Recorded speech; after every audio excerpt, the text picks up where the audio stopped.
Вы, наконец, пришли. Осталась только плоть и долг. Владимир Камышов должен поддерживать источник. Ин, переводи мне каждое слово. Или я его так деконструирую, что даже Сабу обратно не соберет. Это Айланд.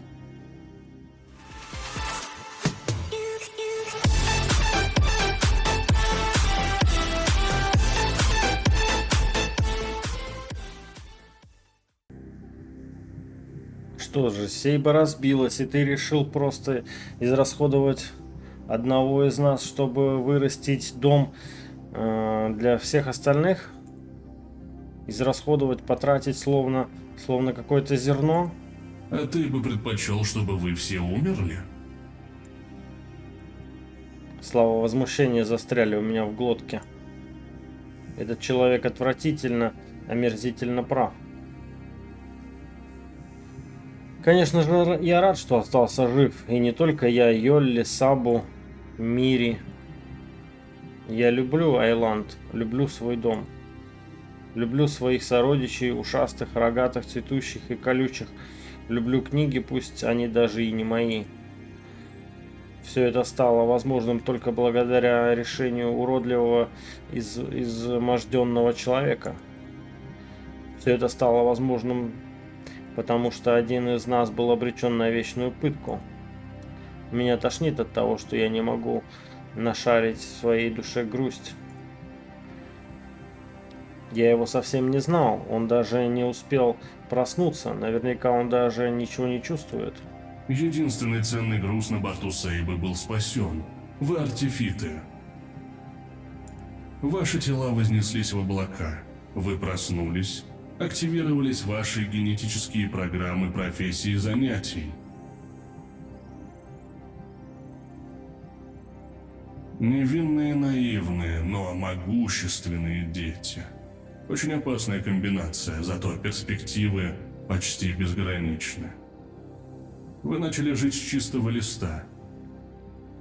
Привилегия, которой я лишен. Неужели нельзя было пробудить нас и объяснить ситуацию? Любой из нас вызвался бы добровольцем на роль источника. Нет, никаких добровольцев. Только у этого артефита был симбиот с достаточно мощным потенциалом к росту. Айланд высочайший. Я взял грех решения на себя. Нет, правильный выбор. Единственный возможный выбор. По сути, выбора не было вовсе. У Владимира Камышова не было выбора. Не было выбора.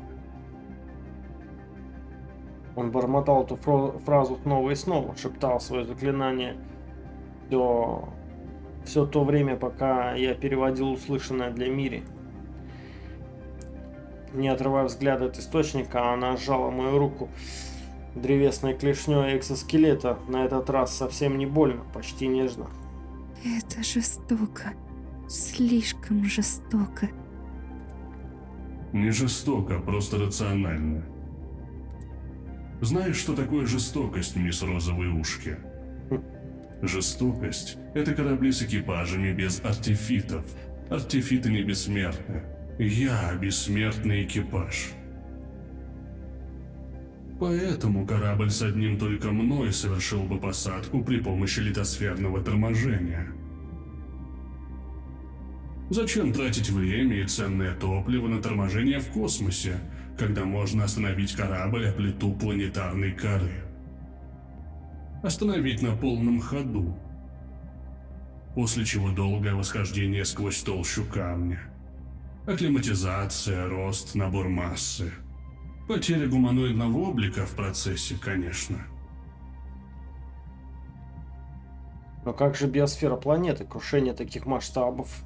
Биосфера — это я. Мог быть ею.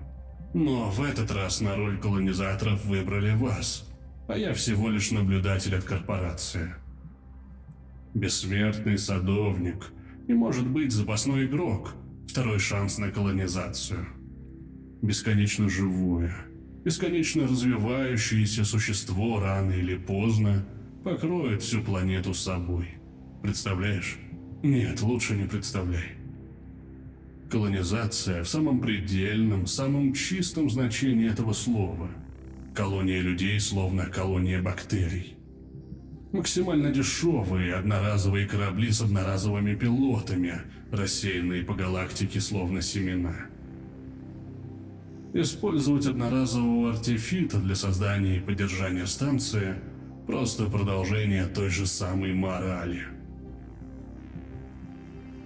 Этими словами ты успокаивал свою совесть все эти годы? Да. Вы растете очень медленно.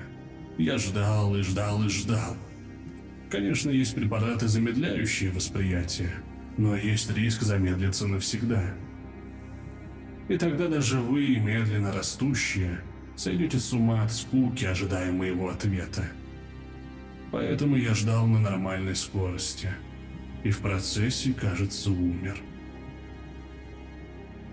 Вы наконец-то пришли. Как же долго я вас ждал. Пойдемте, мне нужно отвезти вас к источнику. Стой, стой, сфокусируйся. Зачем ты нас позвал? Почему нам нужна помощь? Помощь? Разве я еще не сказал? Источник умирает. И Айланд умирает вместе с ним. Вы не замечали странных трясок там наверху? Может быть, хруст или трещины в стволе? Я удивился на почерневшие... Я уставился на почерневшие и сохшие корни, пытаясь уложить в голове картину. Где-то там, наверху, этот хрупкий стебель разрастается в Айланд. Конечно, сейчас его удерживает в вертикальном состоянии Сейба, огромный металлический горшок, из которого растет самое большое дерево этой планеты. Но что будет, когда Айланд умрет?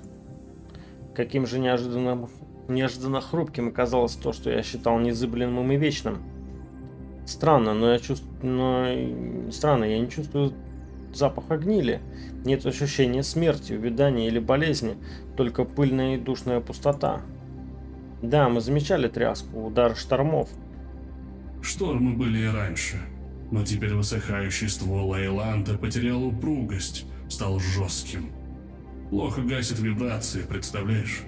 Каждый ветерок может стать последним. Скоро Айланд рухнет, а вместе с ним рухнут и те, кто в нем живет. Может быть, иссохшая крона летит навстречу скалам прямо сейчас. Просто мы об этом еще не знаем.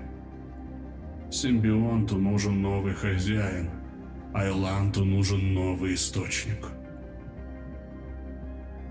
Вот оно. Так вот зачем мы были призваны сюда. Всего лишь нужно сменить Айланту батарейку. Я бы рассмеялся, если бы не голова, идущая кругом от попыток осознать услышанное. Стоящая рядом Мири тоже потрясла головой, вызвав этим небольшой розовый шторм завитых локонов. Ага, знакомое чувство. На плечи двух подростков, сбежавших на поиски приключений, вдруг свалилась ответственность за весь родной дом. Мы должны что-то сделать. Других артефитов тут нет. Очевидно, кто-то из нас может стать новым источником. Погоди, что-то ты слишком резво перескочила к радикальным решениям. Сначала цветы, потом плоды. Почему бы не позвать на помощь? Владимир как-то транслировал свои сообщения в космос. И кто услышит? Единственный артефит, который тратил время на прослушивание за голосами космоса, теперь здесь, внизу. Тогда почему бы не придерживаться первоначального плана? Подождем, пока за нами не вышлют экспедицию. У нас нет времени. Ты не слышал, что бурчит Саба себе под нос о падении структурной прочности Айланда? Как она ругается, когда думает, что никого нет рядом? Я слышала. В одном человек прав. Нам действительно нужна помощь. И очень-очень быстро. От взгляда Мири мне стало тошно. Я знаю, о чем она думает. Я думаю о том же самом. Выбор без выбора, прямо как тот, который совершил Владимир когда-то. Решиться-то на него просто. Но осталось самое важное — переубедить ее. Я готова стать новым источником. Да хер тебе. Нет. Это ты-то готова, я готовился к этому всю свою жизнь. Я главный специалист Айланта по лежанию на диване. Очень смешно. Я не отдам Айланту тебе, только не тебе. Ага, вот оно что, да? Вот тут все и вскрывается. От одной этой фразы сердце взорвалось в груди сверхновой звездой. Ну вот, теперь лечь в эту капсулу будет еще сложнее. Что нужно ответить на такой аргумент? Ведь я тоже не могу отдать Атланту ее, только не ее. Любой довод, способный переубедить ее, может уговорить и меня самого. Как я могу переиграть сам себя?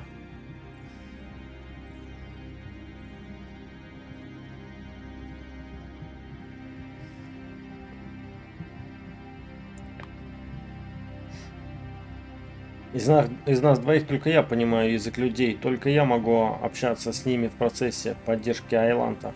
Общаться?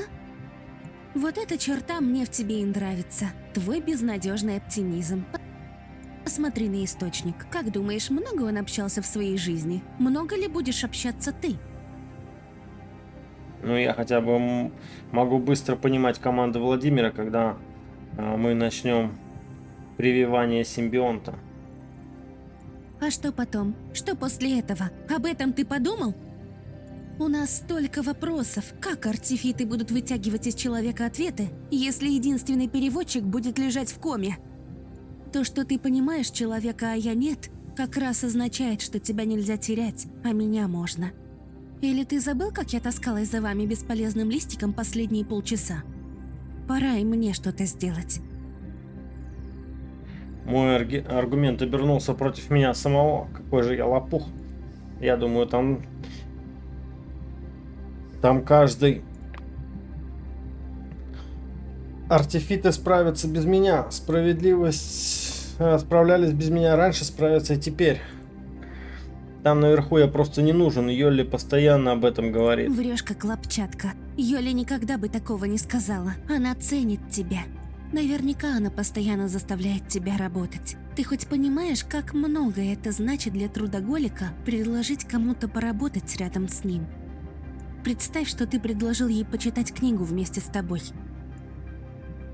Йолли, читающий приключенческий роман про людей рядом со мной, отпускающая колкие и саркастические шутки про героев. А потом с ней можно обсудить сюжет, найти в нем дыры и нестыковки. Неужели Йолли именно так воспринимает нашу собственную работу? Шишки сучковатые, Эйн, это ты должен уговаривать Мири, а не она тебя. Ну, она все мои доводы разбивает в пух и прах. Мое тело прочнее твоего, так что я больше подхожу. А мое выносливее. Посмотри, какой ты тощий. У меня больше жира на теле. И белого, и висцерального. Мне будет легче питать симбионта. Ты называешь это жиром? Да на всем Айланте только Йолли более толстая. Прости, я не это имел в виду. Да, а прозвучало совершенно однозначно, как по мне. К тому же, это просто комбинезон так утягивает. Не всем же быть как Сабу. Трудно сказать, от чего ее лицо загорелось сильнее, от гнева или от смущения. В любом случае, оба варианта никак мне не помогают. Как жаль, что нельзя перемотать время назад и отменить сказанное. Все мои слова звучат неубедительно даже в моей собственной голове. Да дрожащий от адреналина голос совсем не помогает делу. Думай, Эйн, думай, в чем мы с Мэри различны. Как там? У нее пестик, у меня тычинки. Но на ней экзоскелет, силой выгнать ее отсюда не удастся. Мне нужно пошатнуть ее уверенность, вырвать почву из-под ее корней. Раз логика говорить не получается, нужно действовать через эмоции. Тебе еще нужно извиниться перед Сабу. Мне нужно это сделать. Пусть это сделает кто-то другой. Ну да. Пока так. Ты обязана вернуться на Айланд, чтобы извиниться перед Сабу, ты обещала. Поверь, вот уж кто-кто, а Сабу одобрила бы мое решение всеми вершками и корешками. Если я вернусь к ней, бросив тебя здесь, она меня задушит. Ага, так я и поверил, да ей плевать на меня. Ей не плевать ни на кого, разве что на саму себя. Она готова заботиться о всех членах команды до последнего и ожидает от всех остальных того же. Чтобы угодить своей наставнице, ты готова... Разбить тебе сердце? Почему ты улыбаешься? В этом нет ничего смешного. Эйн, я же не умирать собираюсь. Это временно. Ты извинишься перед Сабу за меня. А потом вы что-нибудь придумаете. Создадите для Аланта почву в этих черствых скалах. Я буду ждать. Нет. Все должно быть не так. Это я должен говорить что-то подобное. Это она должна плакать, прощаясь со мной. Мне нужна эта цель, это смысл в жизни. Мне нужна эта роль в судьбе Айланта. Именно сейчас, в этот момент, я чувствую себя живым. У тебя уже есть своя роль. Хватит ее недооценивать. Хватит недооценивать себя. Мне больше нравился уверенный в себе Эйн. Не манипулируй моими эмоциями. А разве ты не пытаешься манипулировать моими? Эгоистично. Просить такую роль для одного себя очень эгоистично с твоей стороны. Неужели ты не подумал, как я буду себя чувствовать, оставив тебя здесь? Ты подумал о моих чувствах? А ты о моих? Чьи чувства я должен ставить на первое место в таком случае? Бесконечный круг вопросов, с которого можно вырваться, только сдавшись. Мы вернемся и проголосуем. Можно выбрать того, кто действительно... Кто действительно никому не нужен? Я сделаю вид, что ты не предлагал такую мерзость. А даже если и предлагал, то сможешь ли ты назвать хоть одного такого артефита на борту? Когда-то таким артефитом был я, или только думал, что был. Хотел бы я, чтобы меня назначили самым нелюбимым. К тому же у нас нет времени. Ты сам слышал человека. Кто знает, может, мы уже опоздали. В этих бесплодных спорах мы теряем драгоценное время. Да знаю я. Нет. Почему я опять должен принимать такие решения в спешке? Я не могу. Почему все это свалилось именно на меня? Я не позволю. Я не разрешаю тебе. Эйн, прости, но это не тебе решать. Чмок. Помнишь тот день, когда ты подошел ко мне в кают-компании? Неожиданное спокойствие в ее голосе не дало моим слезам прорваться наружу. Это был прекрасный... практически вчера. Нет, позавчера. Конечно, я помню. Да. Знаешь, что заставило меня вдруг так резко довериться именно тебе? Мое потрясающее чувство юмора. Это ты про ту шутку? Про Айланд, сделанный из нашей плоти. Забавно вышло. Как будто ты знал правду. Или предвидел. Но нет. Я доверилась тебе, потому что внезапно ощутила надежду, что ты видишь во мне личность, а не милое личико с ушками. Личность, способную принимать свои собственные решения. Сначала ощутила надежду, а потом и сама в это поверила. Надеюсь, я не ошиблась. Как же ловко она загнала меня в угол. В угол, из которого я не могу выйти, не предав ее. У нас совсем не было времени. Как раз наоборот, у нас было хоть какое-то время. Подошел бы ты ко мне, если бы знал заранее, к какому результату это приведет. Я не знаю. Странно. Секунду назад я был абсолютно уверен, что знаю ответ. Это хорошо, потому что я и сама не знаю, что бы предпочла. Но я очень рада, что ты все-таки подошел. Каким же предательски слабым оказалось мое тело.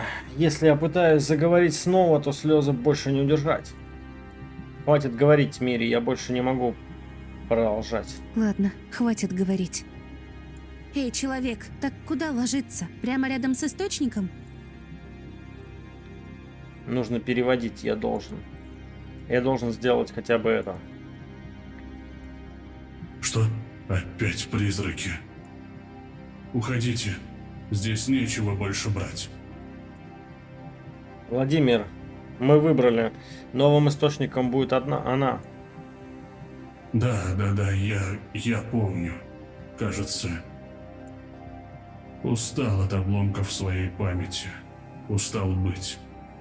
Вы выбирали? Поругались, да? Я понимаю, никому не хочется ложиться в эту... Нет, все совсем наоборот. А, как это по-артифицки. В таком случае тебе повезло. Повезло? Повезло, что ты смертен. Тебе придется помнить этот день всего лишь до конца твоей жизни.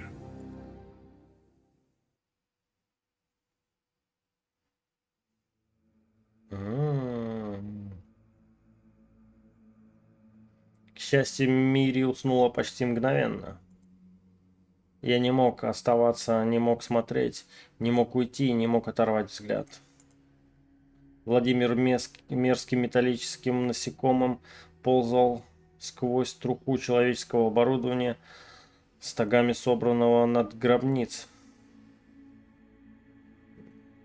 Над новым домом Мири. Я смогу сюда приходить, оттуда, из Айланта. Я могу разговаривать с ней. Не просто могу, должен. Неуловимо, незаметно глазу вырос... Незаметно глазу вырос тургор огромных корней. Сквозь мертвую черноту пробился столь знакомый оттенок раствора гидроксида хрома. Цвет ее листьев. Зашуршали соки под толстой корой, уносясь вверх в живой Айлант. Скорее торопитесь, наполняйте сердцевину, возвращаете гибкость древесине. Закончив свою работу, в какой-то момент Владимир перестал двигаться. Никогда и не выглядевший живым, внешне он не изменился, скорее лишь перестал говорить. Сначала со мной, потом с призраками прошлого и, наконец, перестал ругаться с самим собой. Неспособный умереть, он выбрал единственный доступный ему вариант забытия. Ушло то, что осознавало себя живым.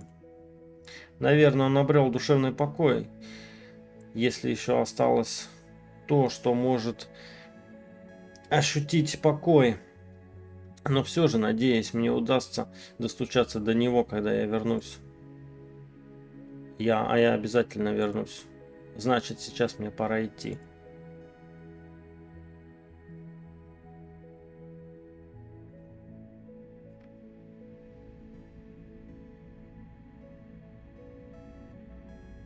Сейба словно жалилась надо мной. Выбраться из нее по корням и стволу Атланта удалось почти без труда. В какой-то момент я почти поверил, что корни сами кладутся мне под ноги петлями воздушной лестницы. Только отсюда, с наружной обшивки, открылся подлинный масштаб катастрофы, произошедшей с Сейбой. Никакие трюки с пространством и гравитацией не помогут полететь в космос кому-то настолько разбитому в щепки.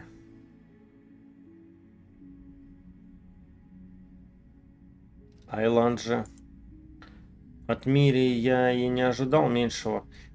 Интересно, насколько разрослись внутренние каюты. Не крона огромного дерева, а сочный плод, подрагивающий от внезапного прилива энергии. Того и гляди, он сорвется со своей стартовой башни и унесется в небеса, в космос, чтобы достичь других, более дружелюбных планет, где нам больше повезет. Кто знает, может быть, когда-то это станет реальностью.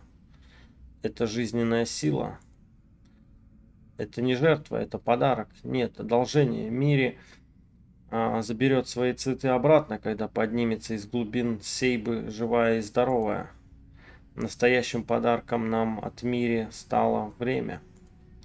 Теперь у нас есть время, а значит мы сможем что-нибудь придумать. Загадочные руины инопланетян оказались творением людей. Никакие книги не смогли подготовить меня к реальности, к тому, насколько чужеродными и пугающими оказались люди. Что ж, их действительно можно считать инопланетянами, ведь наш дом теперь здесь. Йоли и Сабу во всем разберутся. Теперь я знаю, что они мне не враги, а значит я могу просто попросить их о помощи. Если будет нужно, мы выкопаем котлован и доверху заполним его почвой, песчинка за песчинкой. Если будет нужно, мы перетащим в него корни Айланта на своих плечах. Мы будем ложиться на жертвенный стол, по очереди сменяя друг друга на вахте. Цветы Айланта сменятся шипами, лианами или толстой корой. Каждый артефит внесет что-то свое. Вахта превратится в традицию, традиция — священный ритуал. Дерево небес будет стоять вечно, ну или до тех пор, пока живы артефиты.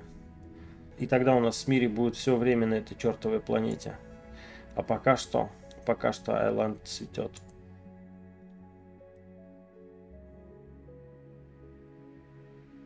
Сейба.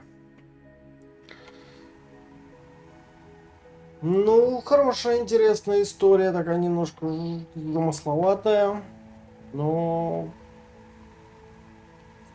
интересно. Молодцы, молодцы. Красавчики. Красавчики разрабы. Вот они все перед вами. Так что 5 баллов. Спасибо. Спасибо за просмотр. И до новых встреч в эфире. Всем бобра.